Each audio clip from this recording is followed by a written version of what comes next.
First at 4, it's Mother's Day weekend, and look at the snow in the UP. We won't see anything like this, but get ready for a hard freeze. What you need to know about the forecast. New numbers show what the coronavirus has done to the job market, and we now know Governor Whitmer is going to court to defend her stay-at-home orders. Plus, public pressure pays off. Georgia investigators explain why they finally arrested 2 white men accused of shooting an unarmed black man. But no hate charges have been filed. It's all first at 4. Live from downtown Detroit, home of WDIV and Click on Detroit, Local 4 News First at 4 starts now. Good afternoon. I'm Karen Drew. First at 4, it definitely won't feel like spring tonight as a hard freeze settles in. It's going to be uncomfortable for us and really dangerous for some of your plants. So let's get over to Andrew Humphrey. He is in for Ben with what we can expect. Andrew.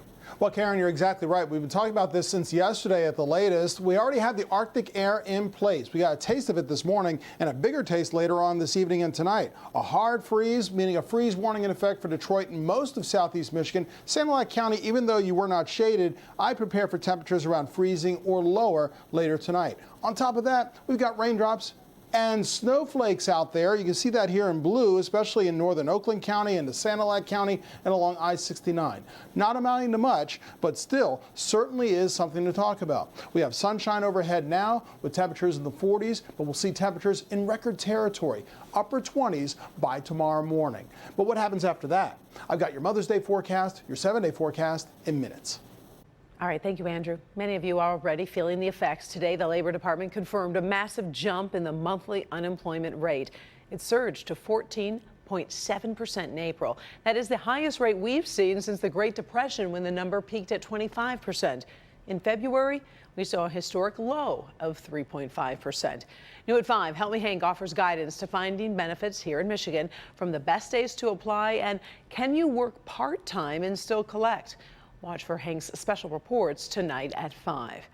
And as bad as those numbers are, the markets have been rising because the jobs report was actually better than expected. New unemployment filings have been decreasing for the past 5 weeks.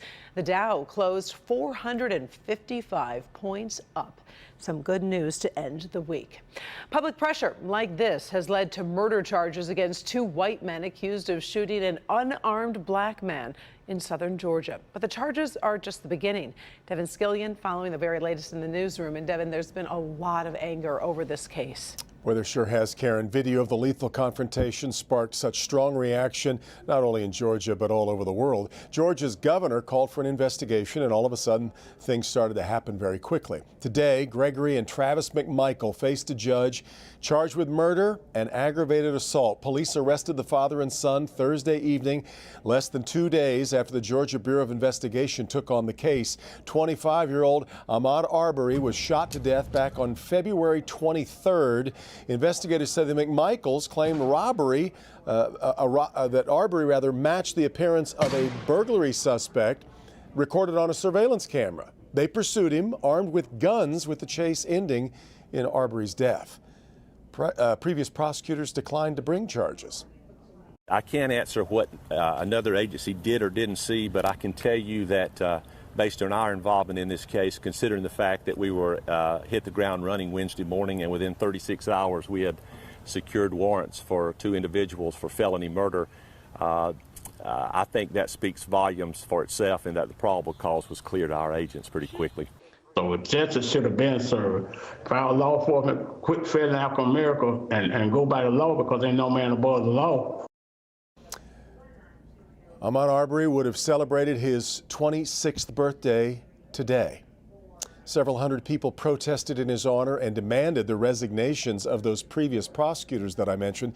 Now, no hate crime charges have been filed because Georgia is one of the few states that doesn't really have a hate crime statute. Bond has been denied, though, for the McMichaels, the father and the son. Karen, back to you. All right. Thank you, Devin. We'll see you at 5. You bet.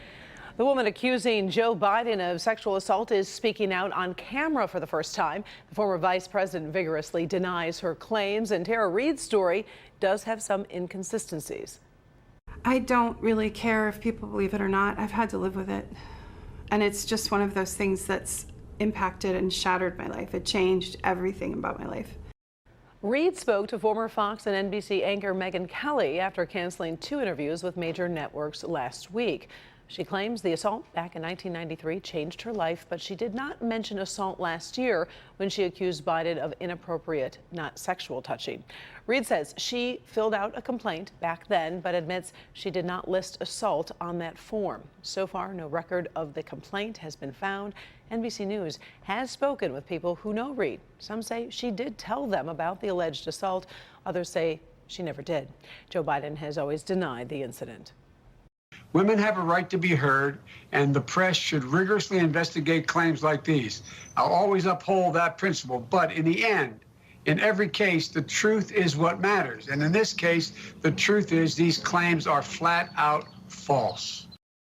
When asked if she would take a lie detector test, Reid says victims of violence should not have to, but she would take one if Biden does. Michigan's Attorney General says it is possible to ban guns in the state capitol without legislative action. That question has become an issue since these protests in Lansing last week. Several people carried weapons into the Capitol. Earlier, the chairman of the Michigan State Capitol Commission said that body lacked the legal authority to ban firearms because Michigan is an open carry state. Attorney General Nessel disagrees, saying the law does not give the unfettered right to bring guns into any public space. Now it's up to the commission, but any action would likely face legal challenges. Those protests were targeting Governor Whitmer's stay-at-home orders. State Republicans will take Whitmer to court next Friday to challenge her emergency powers. Whitmer just extended that stay-at-home order through May 28th. Today, the state reported 680 new cases of coronavirus, bringing the total to more than 46,000. As of today, Michigan has lost nearly 4,400 people. We've also learned an aide to Vice President Mike Pence has tested positive for the virus 1 day after it happened to a presidential valet. The White House says the vice president and President Trump have tested negative. As we all stay home and stay safe, there is no denying this Mother's Day will be unlike any other we have experienced. No big brunches, no visits to church. The typical family gatherings won't happen. It had me thinking, so I started what I guess you could call a Mother's Day video journal. Take a look. As I was thinking about Mother's Day, I thought there's got to be a lot of moms out there thinking about how they're going to celebrate their day, what their expectations were before, and what are they thinking and hoping for now?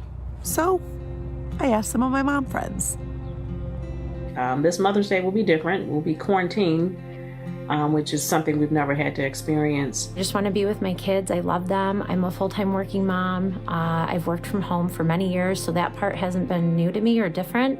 But juggling the balance with the kids home and schooling and just the daily life and busy, I'm excited to just have some downtime with them. I want to take that day and really cherish the time with my daughter since about 7 years ago I lost my mother, and so I won't be able to see her. However, I have a beautiful daughter and a beautiful family that I'm going to really cherish that time with. This year, I know it's going to be different. And if I could say that the one thing that I am wishing for this Mother's Day is a hug. I just really wish that I could hug my mom, I could hug my daughter. So this year, I'm extremely grateful that my family and friends are healthy. We will talk or Zoom with our extended family, which has been great to do. I also wish for time being well spent. Instead of gifts, I told my husband I only would like homemade gifts where the kids could make cards. I'm so thankful for my husband and my children because during this quarantine, they've been rock stars. We all have our moments. We have a bunch of highs, but we definitely have had our lows, and everyone is pulling together. I am happy that I've learned the power to surrender. And when I say learn it, it's not 100%, but I'm learning the power of surrender to know that none of this is in my control, that this too shall pass, and we're all gonna be okay. Some great perspectives from those moms, right? Anyway, wishing everyone a happy, happy Mother's Day. I like what Marlon said, this too shall pass. We do have much more to talk about, as you can imagine, so I posted the full-length version of our Mother's Day diary on our features page at clickondetroit.com. Would love to hear from you and your thoughts as well. Still ahead, first at 4, from riding the rails to sunbathing. The coronavirus is changing how we do so many things. We'll show you what a trip to the beach could look like in the future. And Andrew returns with more on our freeze warning. We'll take a look at how cold it will be overnight. And what about Mother's Day? But first, here's Paula. An important natural phenomenon is happening right now. We're talking about honeybee swarms. I'll explain why it is important that you not panic if you see a bee cloud.